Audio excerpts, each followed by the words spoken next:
Yo, what is up, guys? So, I have a few minutes because I went back to the laundry, and this is gonna be a separate video.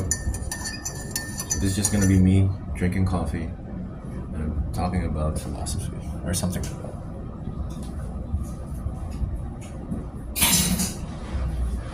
So,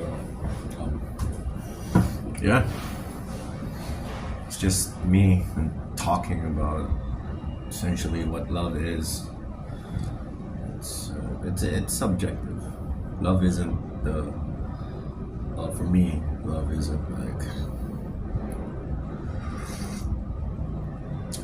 just like one thing. It's a lot of things. It can also be nothing. It can also be something. Nothing in the sense that it could be inherent. It just exists. Even if you don't feel it, even if you don't see it, it's nothing in the sense that it's not there, but at the same time it is. But it depends on what you think about love is, because there's always gonna be subtopics about what love is. You know, people can say that physical love is the type of love that involves kissing, hugging, cuddling, all that. Some could say there's mental love in the sense that they support you, they lift you up mentally, they're there for you. You know, emotional love, just like that. You know, they're there for you even when it gets hard. Whatever love is for you, it exists. Going through heartbreak after a few months of it. Actually, today's like February 15th. Yesterday was Valentine's Day. I mean, I celebrated it with my friends. It was pretty fun. One of my friends gave me chocolate, a box of like treats. Like, thank you so much, Julia. Tastes so good, bro. And yeah, I gave all my friends, our girls, flowers, because you know that's pretty normal, very gentleman-like. And yeah, I also went to the bar during Valentine's, and I swear to God, I don't want to be drunk anymore. Like, I didn't expect going to the bar and some random girl touched me, bro. That's gotta be sexual assault, man. She touched my, you know what?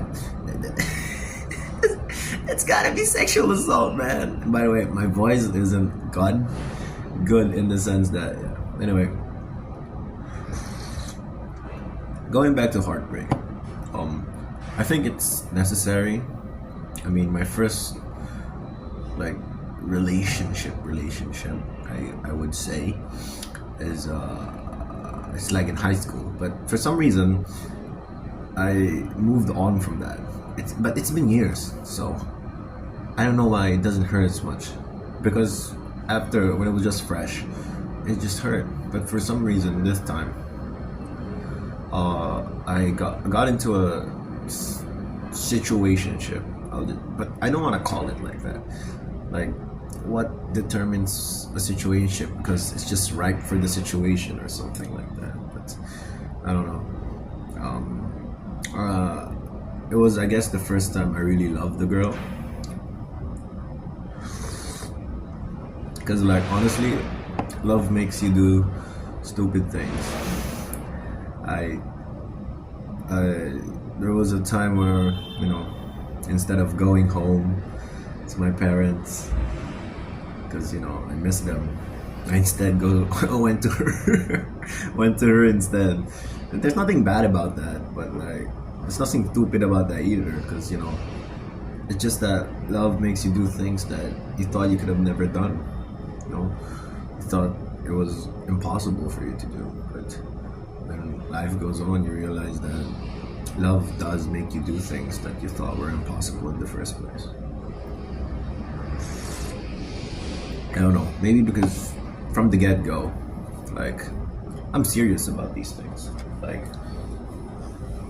So I'm just checking the timer because I have 20 minutes. All right, so that's good. When I think about it, I did everything I could. Of course, since it was like my first time, I'll just say, yeah, I'll admit, this girl from college, she's a med tech student. You know, everybody been saying anyone from the medical field is red flag, bro.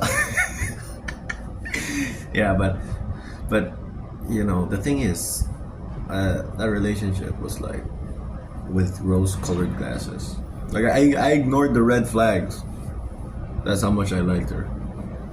But hey, you know, I mean, it's also very. I'm not gonna talk about the relationship. But I'm just gonna talk about love in general in relation to my experience to it. And honestly, heartbreak is a need. It's definitely gonna teach you things that you need in order to move on. It's gonna teach you things in order for you to learn. Love can be logic, but it also could be not logic. You know, some people say going inside of a relationship or being in a relationship should be an emotional decision. Leaving it should be logical, and I presume, yeah, because love constitutes feelings. It's that feeling at first, you know. It's like I watched this YouTube video and it says that love is like a drug, essentially, because you know dopamine, serotonin, and oxytocin are being released when you're in love. The same part of your brain that works when you're in love is the same part of your brain that works when you're on cocaine. And I think that's something fascinating about love. That's why when you miss someone, essentially you don't miss them. You miss the feeling of them. You miss the way that they treated you. You miss the way that they validated you. You miss the way they gave you attention. And when I look back to that relationship, you know, my first love, yeah. When I look back to it, I was like, holy shit, bro. Yeah, man. Damn. It's honestly real. But yeah, one of the things that kept me going, moving on, is essentially philosophy. It's like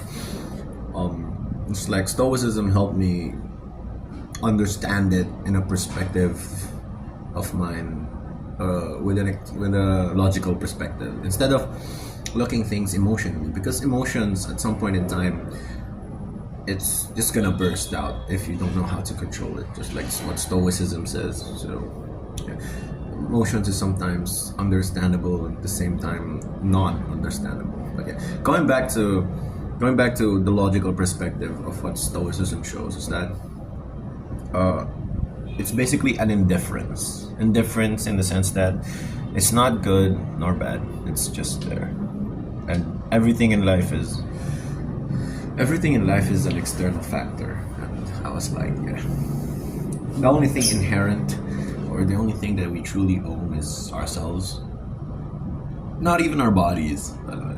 That's why there was this video, like, you don't essentially let go of someone, you return them, simply because they were never yours. They were an experience. Life as a whole is an experience. The things that you think we own right now is not of ours. Because essentially, when we were brought into this world, we own nothing.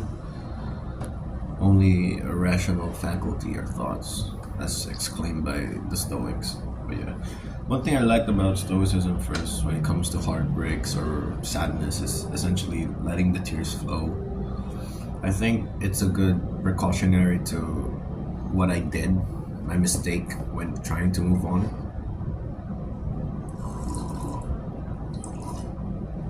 Because I told myself I can't be sad as of that moment when, you know, everything fell apart.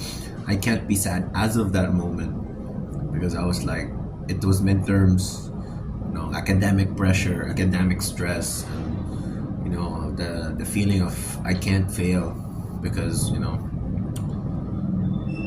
I can't risk it. I can't risk it, like legit. I couldn't risk it. But yeah, I locked in, managed to get good grades for last semester because we're in the second semester this time around. But yeah, afterwards I felt sad. But honestly, when it comes to heartbreaks, you have to understand that you have to move on. You want to live in the past, but you can't. You're just gonna hurt yourself trying to live in the past while you're in the present. If you don't learn from the past, then it is what it is. It's in the past. One thing that also helped me aside from stoicism, because it's Miyamoto Musashi, Art of Loneliness. Actually, I've been so focused on philosophy before her. Now after her, I'm just trying to find my way back to philosophy, basically. But yeah, I think it's principle. Let me search. I think it's principle number 10 for the most part. Yeah. Let me just search it anyway.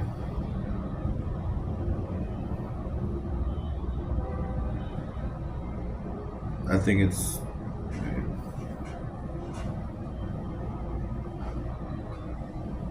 Let me find it. Where is the list? It's 10. Oh no, it's not 10. Yeah, it's 8. So never let yourself be saddened by a separation. And I think there's this one YouTube video I downloaded. It says loss and separation are part of human nature. Redirect the pain into hard work and continue fulfilling your destiny. And I think it speaks the honesty of what it is. People has always been a come and go in your life. From the teachers that you had when you were young, you let them go. Now you have new teachers in front of you. Same thing with friends. The friends that you thought were gonna stay with you when you were in high school is now different. Now you're in college. And then the same thing here. And the same thing with relationships, in a sense. People will come and go. That's just the truth of life. That's the best way to go through a heartbreak. I guess you manage your emotions. If you want to cry, cry, but don't cry in front of people that you don't trust. Don't cry when you have to go to classes. I know it's hard because there's just gonna be a day or time where you really want to break down and really want to process your emotions well. But stoicism perplexes me that you must control your emotions and then let them out at the right moment, at the right time. And unfortunately, the right time always for me is when I'm alone. The right time is always when I'm laying in bed and I just want to cry about her. I cry. I don't even know why I did this video. I guess I got motivated with those guys who just talk in front of the camera, talking about the most random ass shit. But yeah, when it comes to heartbreak, when it comes to love, just let it be, man. If it's meant to be, it's meant to be. If it's not, then it's not. The thing that sucks about romantic relationships is both of you don't have an obligation towards each other. There is no contract of love. I guess marriage is a contract, but how it begins, there's none. So even if you don't have closure, you're just meant to move on. Even if there's no, even if there's no assurance, they can do that because again, there's just no obligation when it comes to romantic relationships. You both went in, and you both can get out whenever you want to. Except, of course, if you're married. But at the same time, like, there's divorce, there's annulment. It's the reason why love is a choice is a thing. Because what if the feelings die? That's it. You're no longer gonna be committed to someone. I don't know. Yeah. Love is something that you can explain, but something that you'll also never understand to begin with. But yeah, if you went through heartbreak, then go through it well. You will overcome everything in the end, you know. And back again to the Kodo, bro.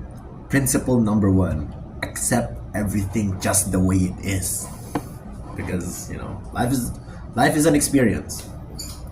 It's the good, it's the bad, it's everything in between. We just have to be thankful that we get to experience everything.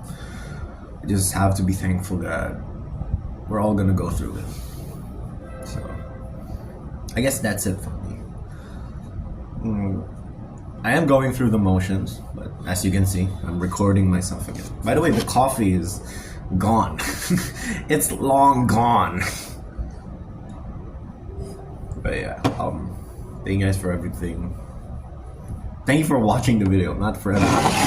But yeah, anyway, thanks for everything. You know, I'm just happy to be able to live life. I'm happy that I'm alive right now. And the thing I'm more scared the most is not to fall in love again because of heartbreak, or I think I won't in love again because of how much hurt I've been. No, I'm not scared of that. I know deep down in myself that I could love again. I know that deep down in myself, if she wasn't the one, even though I thought she was, then there's gotta be someone else, you know. There's no such thing as the one, the perfect one, you know. That's it for me. Like, I don't believe that there is the one. You can be physically attracted to each other, psychologically connected to each other, heck, even spiritually connected to each other, but that doesn't mean you're the one. Because, you know, it's a choice. You choose who you want to be with at the end of the day. That's it. That's what love is. That's what heartbreak is. But yeah, I think that's enough for me. I gotta do some more things. And yeah, I hope you like this very long video talking about love and philosophy and heartbreak. I'll see you guys in the next video. Take care and peace. Let's go! My god, my hair sucks!